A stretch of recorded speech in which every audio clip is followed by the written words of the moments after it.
rasuluhu la nabiyya ba'dah.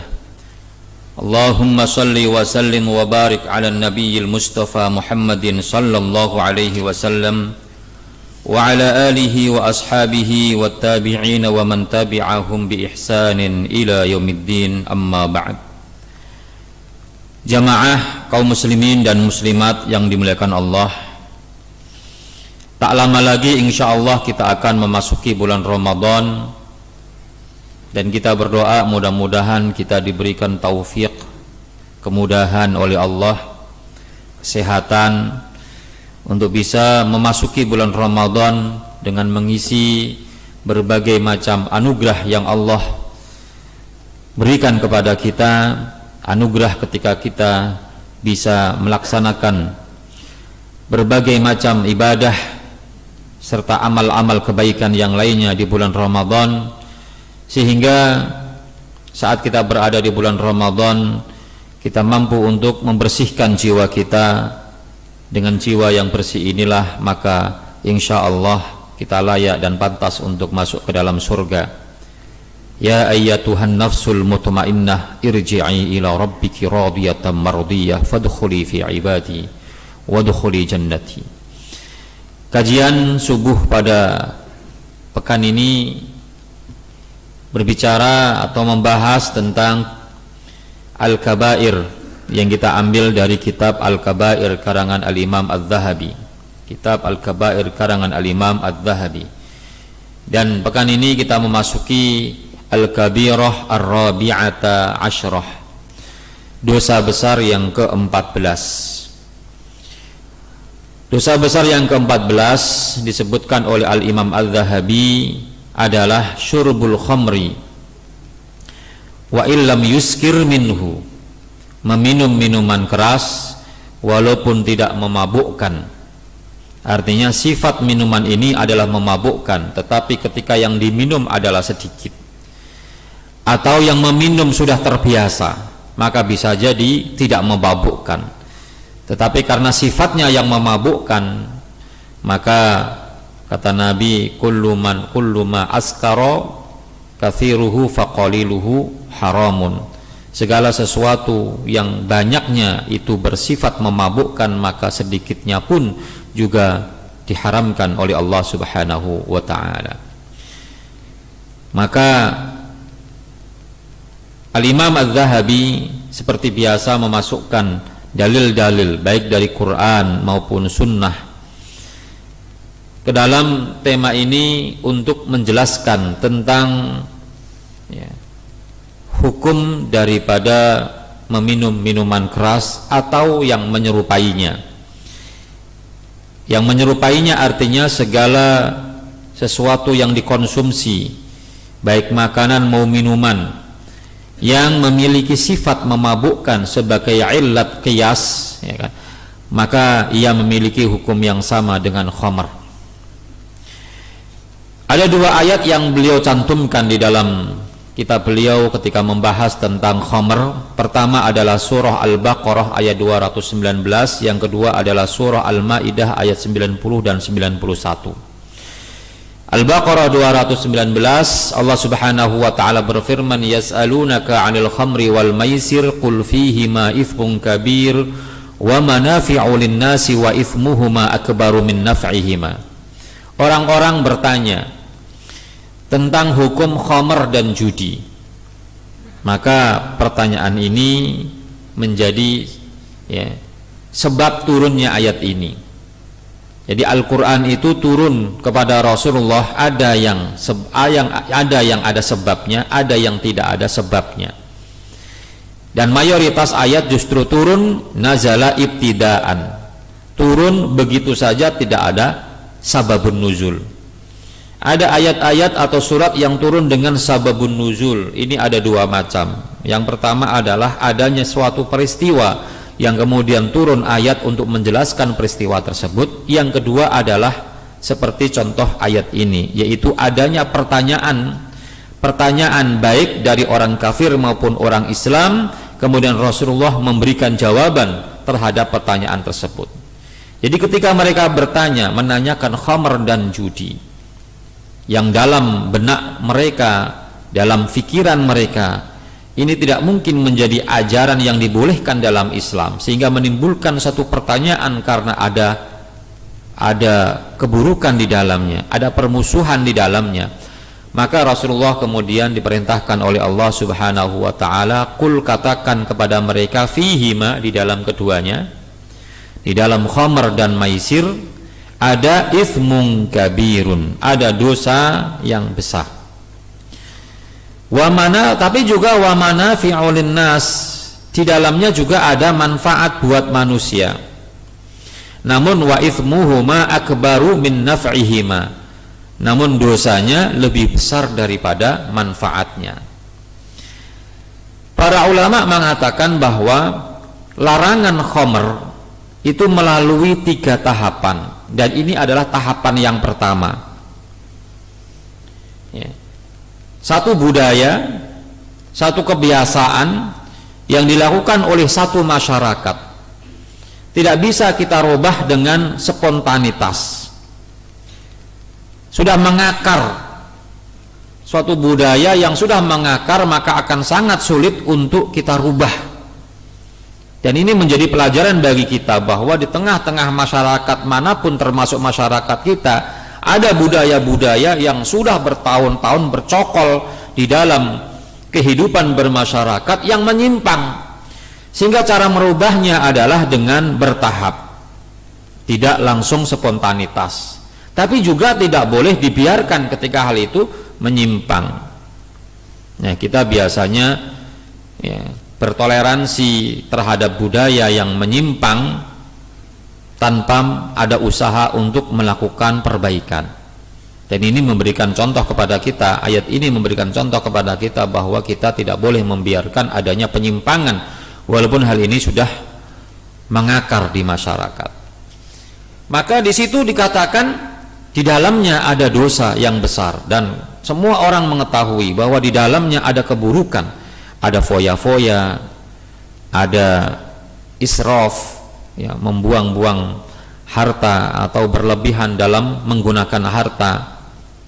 Juga di dalamnya ada kejahatan yang terjadi karena ketika akal yang menjadi pembeda antara manusia dengan binatang sudah tidak lagi berfungsi, maka manusia akan beralih fungsi seperti binatang, melakukan perbuatan-perbuatan seperti yang dilakukan oleh binatang. Maka tentu di situ ada itsmun kabirun, dan semua orang menangkap itu. Tetapi tidak mudah untuk menghilangkannya, tidak mudah untuk menghilangkannya. Maka dikatakan wa manafi'u linnas, di dalamnya memang ada manfaatnya. Maka ketika kita berdalih dalam suatu hukum, tidak hanya sekedar mengatakan di dalam ada manfaatnya, tapi pertanyaannya adalah apakah di dalamnya juga ada mudorot.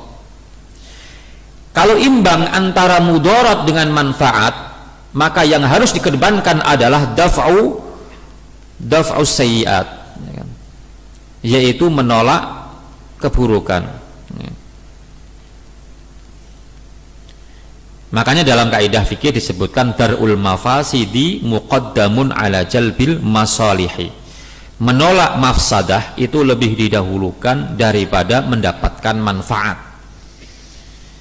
Sehingga kalau di dalamnya ada mudarat dan imbang mudaratnya dengan maslahatnya, maka harus didahulukan daf'ul mafasidnya, yaitu menolak keburukannya.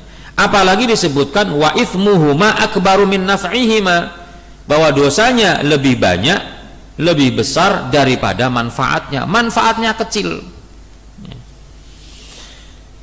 Ini kalau kita dihadapkan pada fikih, namanya fikih prioritas, fikih aulawiyat. Kita harus memilih antara dua hal, yang satu mafsadah, yang satu maslahah. Maka pilih daf'ul mafasidnya, tolak mafsadah walaupun kita tidak mendapatkan maslahah. Tapi kalau maslahahnya azimah, kabirah, maslahatnya besar, maslahatnya bersifat umum, walaupun di dalamnya ada madharrah dan madharrahnya kecil, maka pilih maslahah azimah tadi. Maslahah yang besar didahulukan daripada walaupun ada mafsadah yang kecil. Seperti misalnya orang menikah, mafsadahnya pasti ada. yang asalnya hidup ya sendiri, tidak ada yang mengikat, maka ada mafsadah. Ketika melahirkan ada mafsadah, tapi ada maslahah yang besar, yaitu eksistensi manusia di muka bumi ini. Maka didahulukan al-maslahah al-kabirah, walaupun di dalamnya ada madarrah mafsadah shaghirah. Jadi ini adalah langkah pertama untuk mengajak masyarakat berpikir agar mereka menemukan adanya mafsadah-mafsadah yang besar di dalamnya untuk bisa meninggalkan dengan sendirinya tanpa ada tekanan hukum. Ada kesadaran dengan akal sehat mereka, kemudian mereka bisa meninggalkan hal yang membahayakan tadi. Maka tahapan yang pertama ini berhasil untuk menjauhkan sebagian besar orang yang menggunakan akal sehatnya untuk meninggalkan khamr dan maisir. Maka kemudian turunlah ayat yang kedua yang tidak disebutkan oleh Al-Imam Adz-Dzahabi di dalam kitabnya, yaitu mempersempit ruang gerak orang yang ingin minum minuman keras. Jadi mereka sholat tapi masih minum. Bahkan diriwayatkan pada saat itu Abdullah bin Umar masih minum, ya kan? Maka kemudian dipersempit gerak-gerik, ya kan, daripada orang yang mabuk, orang yang minum minuman keras ini, dengan turunnya firman Allah Subhanahu wa taala surah An-Nisa ayat 43, di mana Allah Subhanahu wa taala berfirman, ya ayyuhalladzina amanu la taqrabus sholata wa antum sukara hatta ta'lamu ma taqulun. Wahai orang-orang yang beriman, jangan kamu mendekati sholat. Artinya mendekati sholat adalah mengerjakan sholat atau mendekati masjid tempat untuk sholat dalam keadaan mabuk. Sehingga ketika sholat itu ada 5 waktu, apalagi tambah dengan sholat-sholat sunnah, maka mereka tidak memiliki ruang yang banyak untuk minum-minuman keras. Yang asalnya mereka bisa minum kapan saja, ya kan? Habis maghrib minum, habis asar minum.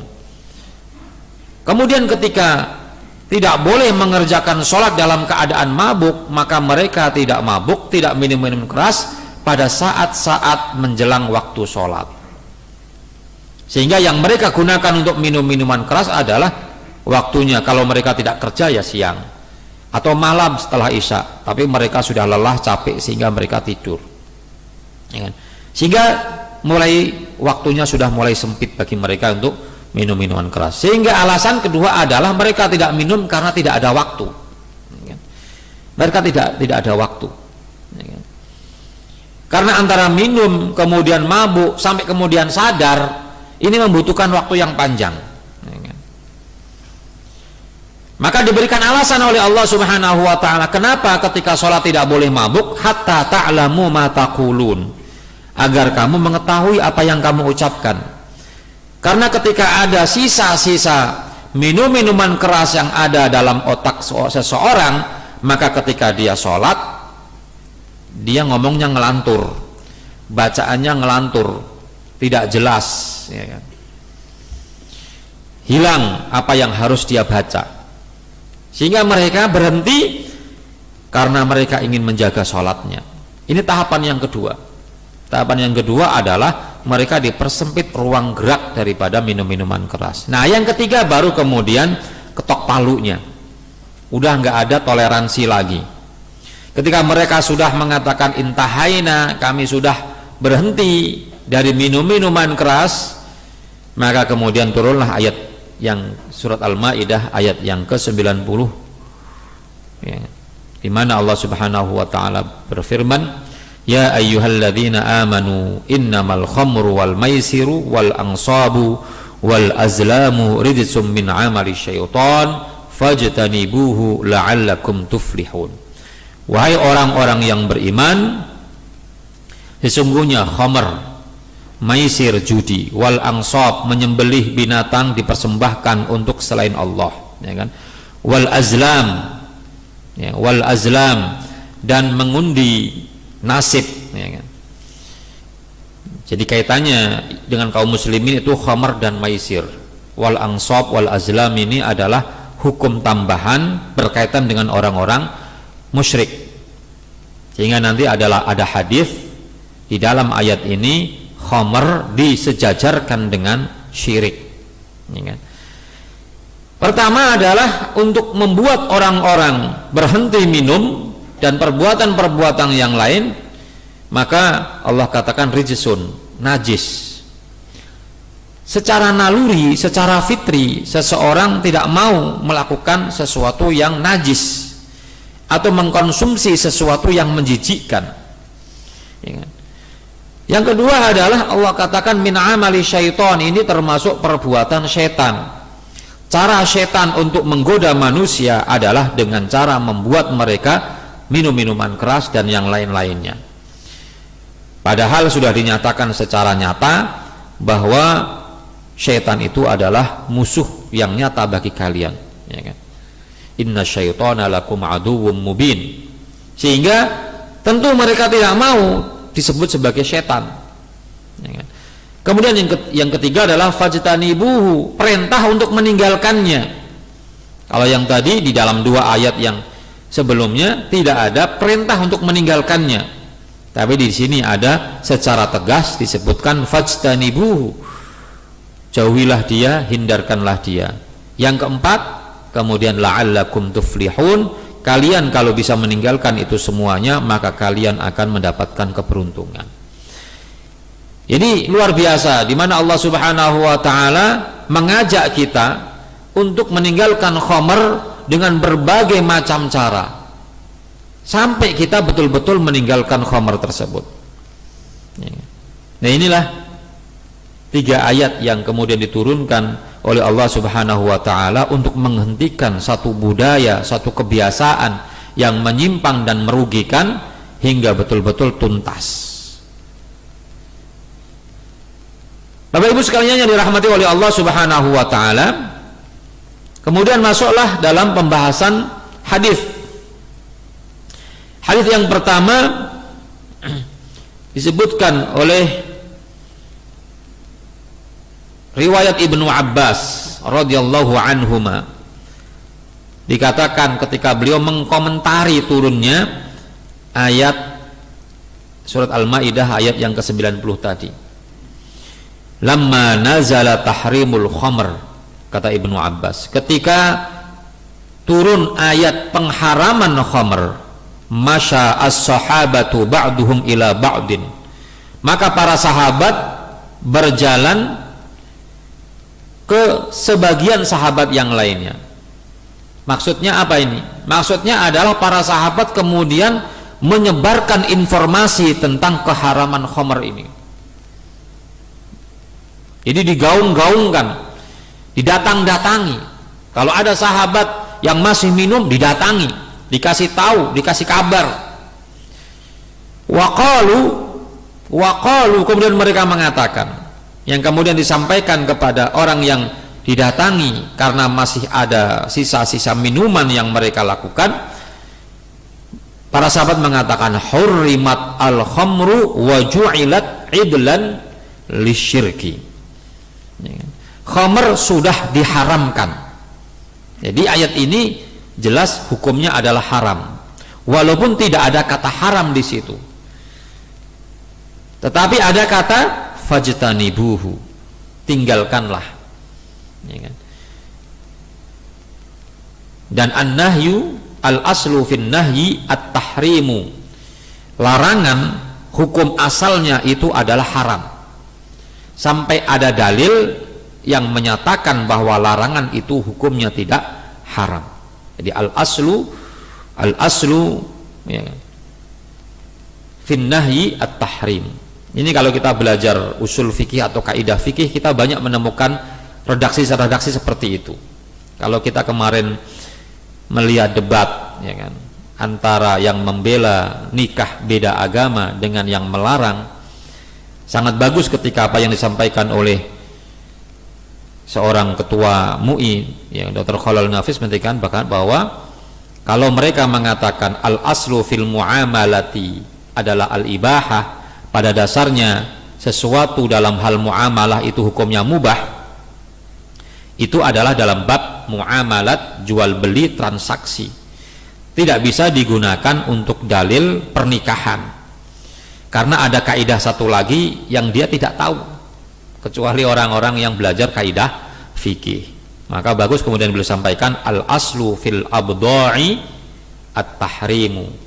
Pada dasarnya hukum asal dalam masalah, mohon maaf, kemaluan itu hukumnya adalah haram sampai ada ya, dalil yang membolehkannya, yaitu pernikahan wa ma malakat aimanukum. Jadi al aslu fin nahyi adalah at-tahrim. Pada dasarnya larangan itu hukumnya adalah haram. Maka hurrimat al khamru wa ju'ilat idlan lisyirki. Lalu dikatakan dan keharaman khamr itu disejajarkan dengan syirik. Karena di situ ada 4 hal yang disampaikan oleh Allah. Ada khamr, ada maisir, ada ansab, ada azlam. Azlam ini adalah perbuatan syirik, yaitu bersandar kepada selain Allah dalam menentukan nasib mereka. Yang biasa mereka lakukan adalah tatoyur, yaitu menerbangkan burung kemana arah burung dia ikuti. Kalau arah burung itu lurus ke depan, maka dia jadi melaksanakan agenda jalannya atau perdagangannya. Tapi kalau jalannya ke kanan atau ke kiri, maka mereka membatalkan perdagangannya. Jangan berangkat, wong burungnya belok kanan. Padahal burung ya nggak punya spion kok. Mau burung mau ke kanan ke kiri atau lurus nggak ada kaitannya dengan nasib seseorang dalam perjalanan berdagang. Nah, itu yang kemudian dianggap syirik, bersandar kepada selain Allah dalam menentukan nasib mereka, apakah mereka selamat atau tidak selamat. Jadi waju'ilat idlan lisyirki.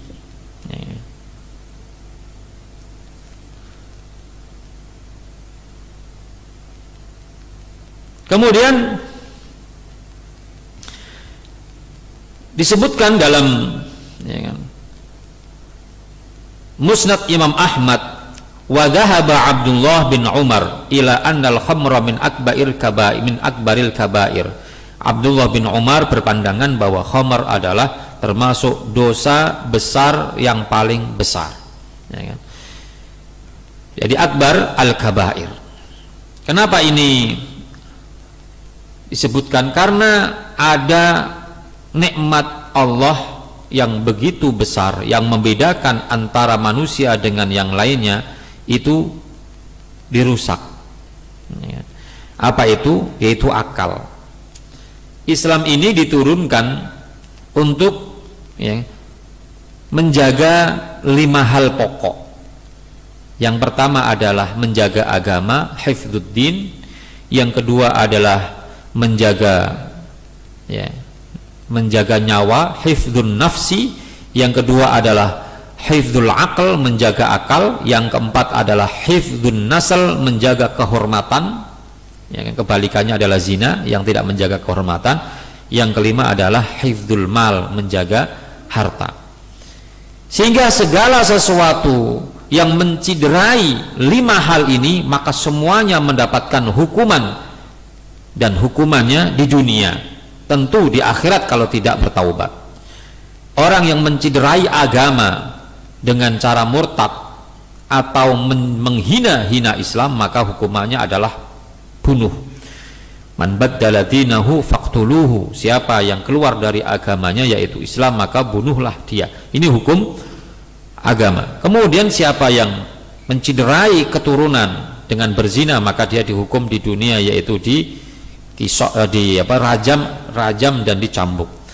Termasuk diantaranya adalah orang yang minum minuman keras, harus dihukum, dihad, ada hukumannya, yaitu 40 kali cambukan.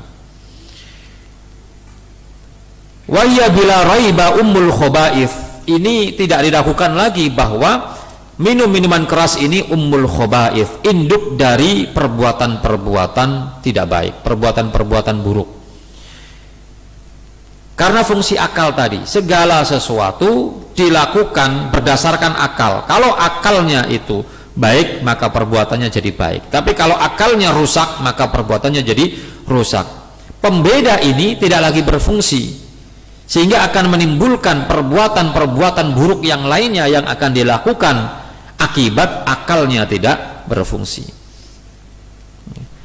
Maka kemarin kita mendengar, mungkin sebulan atau 2 bulan yang lalu, ada anak-anak remaja di wilayah kita, orang Jatisari, Jatiluhur, Jati Keramat, sekitar 5 orang, melukai seorang perwira polisi di Keranggan, baru usia 16-17, anak-anak SMK semua, 4-5-5-nya, dan kemudian sudah ditangkap.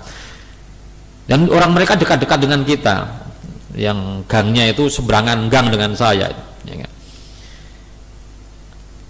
Kenapa mereka berani melukai seorang perwira? Hanya ingin mendapatkan motor untuk merampas motornya, karena mereka habis mabuk. Jadi mabuknya mungkin tidak merugikan orang lain, tetapi akibat dari mabuknya itu yang kemudian merugikan orang lain. Kalau kita mabuk sendirian, yang rusak kita, yang badan kita.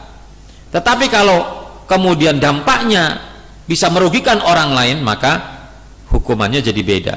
Maka disebut dengan ummul khaba'ith. Bisa membunuh, bisa menzinai, memperkosa orang, ataupun yang lain-lainnya disebabkan karena akalnya tidak lagi berfungsi. Kemudian waqad la'ana syaribaha fi ghairi ma hadits. Allah melaknat para peminumnya dan yang lain-lainnya di dalam banyak hadis, nanti akan saya sebutkan siapa saja yang dilaknat karena minuman keras ini. Kemudian hadis yang berikutnya disebutkan qala Rasulullah sallallahu alaihi wasallam, hadis sahih diriwayatkan oleh Abu Dawud, Tirmidzi, Ibnu Majah, Ibnu Hibban, Al-Hakim, Baihaqi dan yang lainnya. Rasulullah sallallahu alaihi wasallam bersabda, man syaribal khamra fajliduhu, barang siapa yang minum minuman keras maka cambuklah dia. Fa in ada, kalau dia minum lagi yang kedua, fajliduhu, cambuk lagi. Fa in syaribaha fajliduhu, kalau dia minum lagi yang ketiga maka cambuklah dia. Yang keempat nih, kalau udah 3 kali nggak kapok-kapok dicambuk 40, sudah merasakan luka dalam tubuhnya, rasa sakit dalam tubuhnya, masih juga dia berani minum, ini kan orang sudah kebangetan, ya kan? Maka fa in syaribahar rabi'ata, maka siapa, kalau jika dia meminumnya lagi yang keempat kali, apa kata Rasulullah? Hadis sahih, faqtuluhu, maka bunuhlah dia. Di sini para ulama kemudian berbeda pendapat. Kalau ada orang minum yang keempat kalinya setelah dicambuk 3 kali, ya, bukan minum belum dicambuk, harus melalui tahapan cambuk, minum, ya, minum, cambuk, minum, cambuk, minum, cambuk. Nah yang keempat ini ada perintah faqtuluhu, bunuhlah dia. Para ulama di sini berbeda pendapat, apakah hukuman bunuh ini diberlakukan kepada orang yang minum keempat kalinya setelah dicambuk 3 kali secara bertahap tadi. Sebagian ulama mengatakan iya, tekstualnya adalah iya, sesuai dengan hadis ini, dibunuh dia.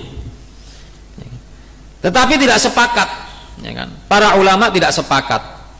Para aktsarun nas, ya kan, mayoritas para ulama mengatakan bahwa faqtuluhu ini adalah sebagai ta'zir tambahan. Setelah dicambuk ada ta'zir tambahan apabila maslahatnya adalah harus dibunuh. Jadi yang keempat ini dilihat maslahatnya. Kalau maslahatnya adalah dibunuh, kenapa maslahatnya dibunuh? Karena sudah mewabah, merajalela, sehingga harus ada hukuman yang keras untuk menghentikan orang-orang yang terbiasa minum minuman keras. Sehingga Umar bin Khattab ketika ada orang yang minum minuman keras yang keempat itu tidak membunuhnya, karena beliau memahami ini adalah kemaslahatannya dilihat. Kalau memang sudah mewabah maka hukuman bunuh adalah yang cocok. Tapi beliau menambah hukuman yang asalnya 40 menjadi 80. 80. Maka para ulama madhab kemudian berbeda pendapat, hukuman khamr ini 40 atau 80. Ya. Umar melakukan 80 sebagai tambahan ta'zir agar orang kapok. Kemudian juga beliau berdalih bahwa pernah Nabi memukul orang yang minum minuman keras dengan 2 sandalnya sebanyak 40. Sehingga karena yang digunakan adalah 2 sandal, maka dikalikan 2, 40 kali 2 jadi 80. Kalau tekstual hadisnya ya tentu 40. Maka Abu Bakar mencambuknya hanya 40. Ali juga 40 setelah menjadi khalifah.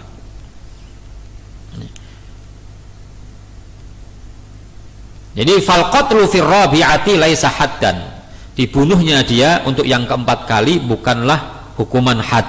Wa innama ta'zirun bihasbil maslahah, tetapi ia adalah ta'zir sesuai dengan kemaslahatannya, ya kan?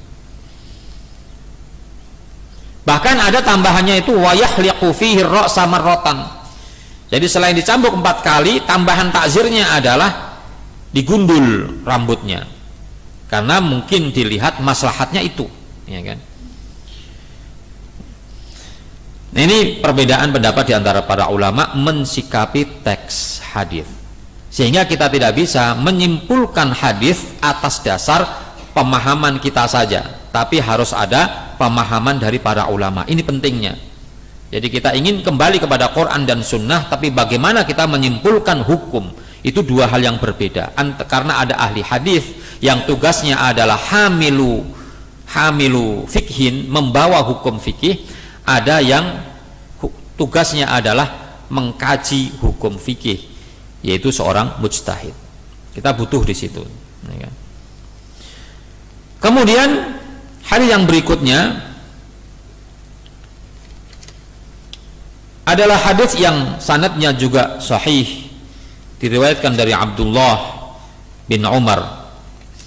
Rasulullah sallallahu alaihi wasallam bersabda, "Man tarakas salata syukron marratan wahidatan faka'annama kanat lahud dunya wa ma 'alaiha fasulibaha." Barang siapa yang meninggalkan sholat gara-gara mabuk, ya, gara-gara mabuk kemudian nggak sholat, ya, 1 kali saja, ya, 1 kali saja. Mungkin kalau kita dulu pernah jahiliyah, pernah juga tinggal sholat karena mabuk, gitu kan, kalau sekali. Maka kata Rasulullah, faka'annama kanat lahud dunya wa ma 'alaiha, seakan-akan dia sudah menguasai dunia, sudah mendapatkan semua yang ada di dunia ini, lalu dicabut kembali nikmat dunia itu. Jadi ini menggambarkan kebahagiaan kita meraih segala kebahagiaan di dunia. Harta kita dapatkan, wanita kita dapatkan, semua kebahagiaan dunia, kesohoran kita dapatkan, lalu dicabut. Ini kan sesuatu yang menyakitkan, sesuatu yang merugikan, ya kan? Jadi orang yang minum sekali saja kemudian dia tidak sholat, maka sama seperti orang yang hartanya semua diambil kembali oleh Allah Subhanahu wa ta'ala. Jadi sholat itu ibarat kebahagiaan dunia, bahkan lebih bahagia, lebih berharga dibandingkan dunia. Dan ketika dia minum, maka seakan-akan kebahagiaan itu dicabut, tidak lagi dia bisa menikmatinya, ya kan? Kemudian waman tarokas sholata arba'a marratin syukron, siapa yang meninggalkan sholat dalam keadaan mabuk atau karena mabuk, 4 kali meninggalkan sholat karena mabuk, kana haqqan 'ala Allahi an yasqiyahu min tinatil khobal, maka Allah Subhanahu wa ta'ala pasti akan memberikan minum kepadanya tinatul khobal. Qila ya Rasulullah wa ma tinatul khobal, apa itu tinatul khobal ya Rasulullah? Kata Rasulullah, qala usaratu ahli jahannam, perasan keringat ahli neraka. penghuni neraka itu panas, keringatnya banyak, ya kan? Itu yang kemudian menjadi minuman para peminum minuman keras. Nah, dan ini menjadi ancaman, ya kan? Bagian dari bagaimana mengancam orang-orang yang minum keras nanti di akhirat itu yang akan diperoleh, ya kan? Jadi tergambar olehnya, jangankan keringat ahli neraka, keringat manusia biasa saja, jangankan kita meminumnya, mendekatinya saja kita sudah tidak mau, apalagi ini meminumnya, apalagi yang diminum adalah keringatnya ahli neraka, ya, neraka jahanam.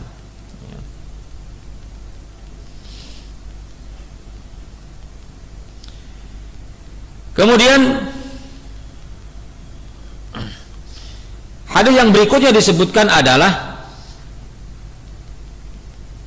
hadis Jabir riwayat Imam Muslim, inna 'alallahi 'ahdan liman yashrabul muskir an yasqiyahu min tinatil khabal qila wa ma tinatul khabal 'araqu ahlin nar. Redaksinya agak beda, ya kan? Cuman isinya sama, bahwa Allah Subhanahu wa taala memiliki janji dengan orang yang minum minuman keras, ya kan, dengan memberikan minum kepada mereka tinatul khabal. Apa itu tinatul khabar? Ia adalah usaratu ahlin nar atau araqu ahlin nar, keringat ahli neraka. Kemudian hadis muttafaqun alaih, Rasulullah sallallahu alaihi wasallam bersabda, man syaribal khamra fid dunya hurimaha fil akhirah. Barang siapa yang meminum minuman keras di dunia, maka di akhirat nanti dia tidak akan bisa minum minuman keras tersebut. Dia akan diharamkan dari meminum minuman keras tersebut di akhirat. Nah, al-khamr nanti di akhirat itu menjadi halal bagi kita. Yang sudah meminumnya di dunia nanti di akhirat nggak dapat. Ya. Jadi walaupun nantinya dia masuk surga karena keimanannya, maka dia tidak akan mendapatkan lezatnya khamr tersebut karena dia sudah nikmati di dunia, ya kan? Dalam riwayat Bukhari, tadi kan riwayat Muslim, riwayat Bukharinya begini, man syaribal khamra fid dunya, ada tambahannya, thumma lam yatub minha hurimaha fil akhirah. Siapa yang minum minuman keras di dunia kemudian dia tidak bertaubat darinya, maka dia diharamkan dari meminumnya di akhirat. Nah, redaksinya ada sedikit perbedaan. Kemudian hadis Muslim, kullu muskirin khamrun, semua yang memabukkan adalah khamr. Ya, jadi merek-merek apapun yang memiliki sifat secara zat memabukkan, dia disebut dikategorikan khamr. Wa kullu muskirin haramun, setiap yang memabukkan itu adalah haram. Wa man syaribal khamra fid dunya, siapa yang minum minuman keras fid dunya di dunia, famata wa huwa yudminuha, lalu dia mati dalam keadaan yudminuha, ketagihan kepadanya, lam yatub, dia tidak bertaubat, lam yashrabha fil akhirah, dia tidak akan meminumnya di akhirat. Berarti yang sudah pernah minum kemudian bertaubat, maka insya Allah tetap bisa menikmati minuman tersebut. Jadi sabar saja, dapat gitu kan. Insya Allah, ya kan. Kemudian hadis yang berikutnya disebutkan oleh Al-Imam Az-Zahabi, Rasulullah Shallallahu Alaihi Wasallam bersabda, riwayat Imam Ahmad, mudminul khamri, orang yang ketagihan minum khamr, in mata, jika dia mati, laqiyallah, maka dia akan bertemu dengan Allah, ka'abidi wafanin, seperti orang yang menyembah berhala. Asy-Syaikh Syu'aib Al-Arnaud mengatakan hadis ini adalah hadis dhaif, ya kan? Tetapi Al-Imam Asy-Syaikh Al-Albani mengatakan hasan. Ya, ini membuktikan bahwa para ulama hadis juga tidak sepakat dalam mensahihkan atau mendhaifkan hadis. Al-Arnaud, ya kan, mengatakan dhaif, Al-Imam Al-Albani mengatakan hasan. Sehingga kita jangan berpatokan pada satu ulama hadis dalam mendhaifkan ataupun mensahihkan satu hadis. Al-Imam Al-Albani mengatakan hasan karena redaksi hadis ini banyak, sehingga ketika dikumpulkan semuanya sehingga naik derajatnya menjadi hasan li ghairihi. Karena dalam usul fikih, usul hadis disebutkan kalau ada hadis dhaif jumlahnya banyak, maka menjadi naik derajat menjadi hasan li ghairihi.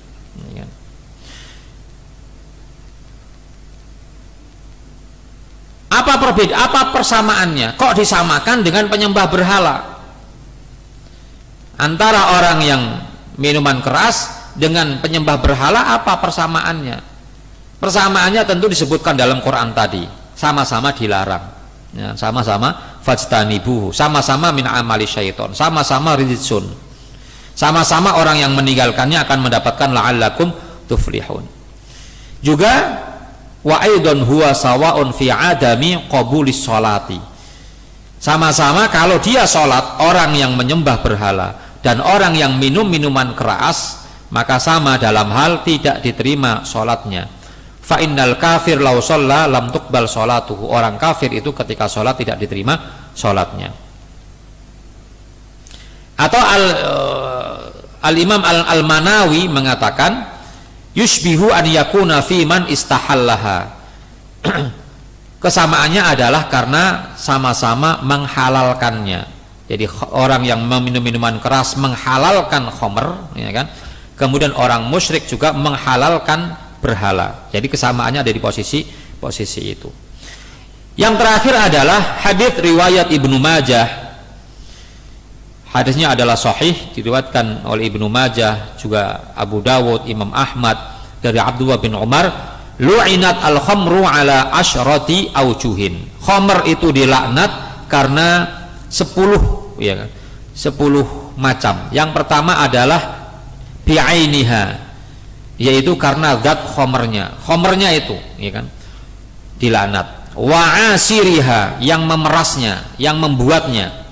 Wa mu'tasiriha, orang yang minta dibuatkan, ya, dibuatkan khomer, coba racikin khomer dong, gitu kan, ya kan.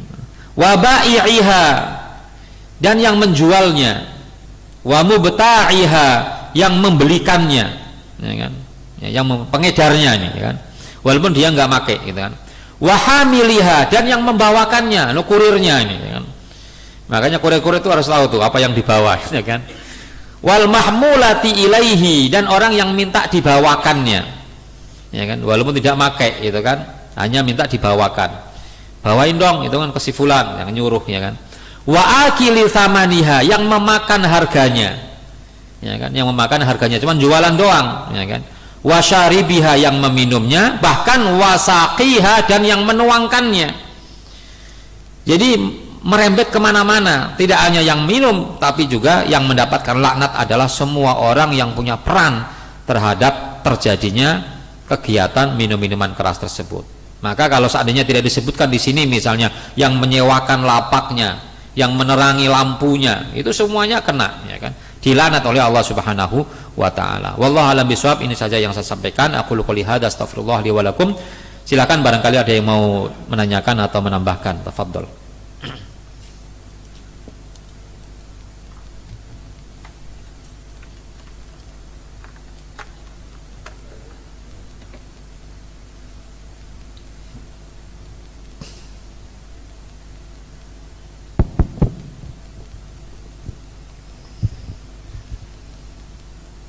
Terima kasih Pak Ustadz, mau tanya tentang homer. Homer kalau yang homernya udah pasti, tapi untuk kiasnya sendiri itu gimana Ustadz? Contohnya untuk tape atau apa, tisu ya biasanya, tisu kemasan kayak gitu. Gimana Ustadz? Terima kasih. Ya, terima kasih. Jadi semua makanan atau minuman yang secara zatnya itu tidak memabukkan, walaupun ketika dimakan kebanyakan, ya kan, kebanyakan itu bisa, mungkin bukan mabuk, ya kan, apa misalnya kemek-megan gitu kan, maka tidak termasuk khamr. Mabuk itu dia kemudian hilang akalnya, ya, dia tidak lagi bisa mengontrol akalnya. Kalau yang tadi disebutkan itu kan tidak sampai pada derajat mabuk. Ketika kebanyakan itu beda dengan banyak, ya kan? Nah, kalau khamr itu bagi orang yang pemula itu sedikit juga sudah mabuk, ya kan? Tapi orang yang sudah terbiasa membutuhkan dosis tertentu untuk bisa mabuk. Jadi sifat zatnya, apakah dia bisa menghilangkan akal ataukah tidak? Kalau dia bisa menghilangkan akal, maka itu yang menjadi khamr. Tapi kalau makanan-makanan yang mungkin kalau kebanyakan itu bisa pingsan misalnya, pingsan itu tidak mabuk, ya kan? Pingsan itu kan tidak sadar, ya kan? Tidak sadar dalam keadaan dia lemah, yang tidak bisa berbuat apa-apa. Mabuk itu artinya akalnya tidak berfungsi tapi badannya masih bisa bergerak. Itu yang disebut dengan mabuk.